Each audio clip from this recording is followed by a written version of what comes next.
So what's up mga sir, nandito na naman tayo para sa panibagong video. So for today's video, meron tayong biniling LED na may fan para sa ating R3. Ito yung H7 na LED. So with fan siya.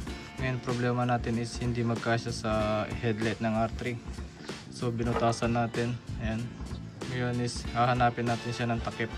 So ngayon may nakita ko ditong ulo ng MIUI, yan.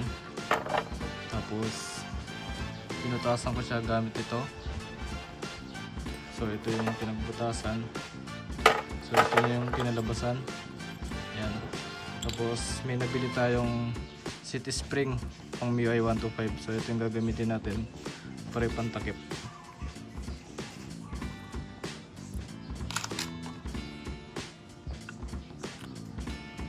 At meron din tayo ditong epoxy steel. So mga sir, ito na yung ating ginawang cover. Ayan. Para kumasya yung ating LED na may fan. So yan, kasya-kasya na to.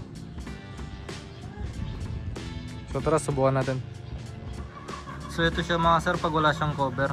So marami namang nabibiling LED headlight. Kaso yung mga nasubukan ko kasi na walang fan is sobrang hina. So ito, tinry natin yung may fan. Yun lang, ang problema natin is hindi natin siya matakip.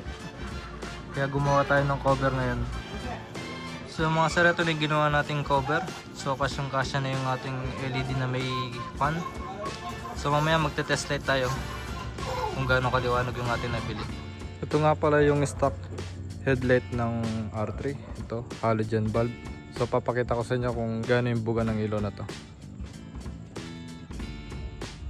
Ito yung test light niya ng halogen bulb.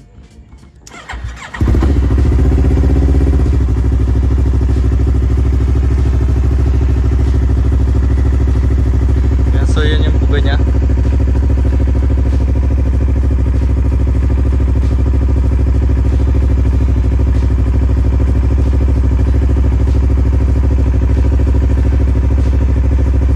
So try naman natin yung LED.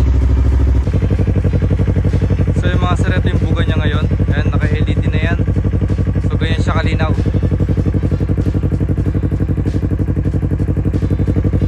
So ito pala pag naka-open yung kanyang takip sa likod, papasok lahat natin yan.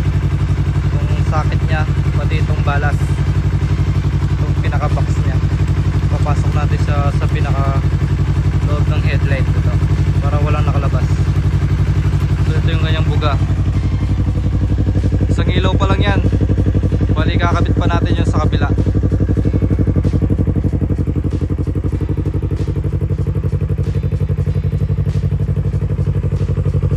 So dito tayo sa harap kung nakakasilaw ba.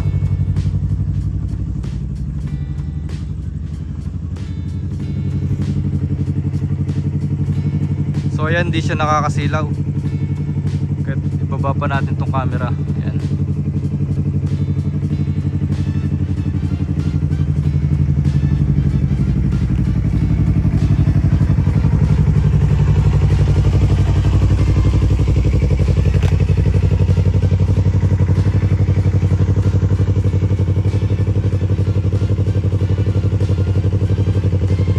So yung mga sir, nakasara na siya. Ayan. So yung itsura niya ngayon.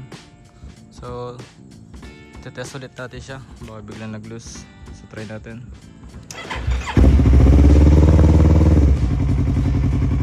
So yun, working pa din.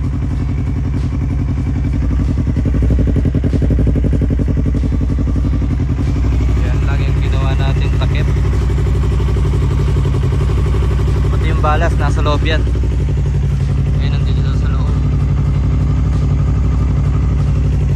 Natin lahat, pati yung ibang wire nakapasok lahat.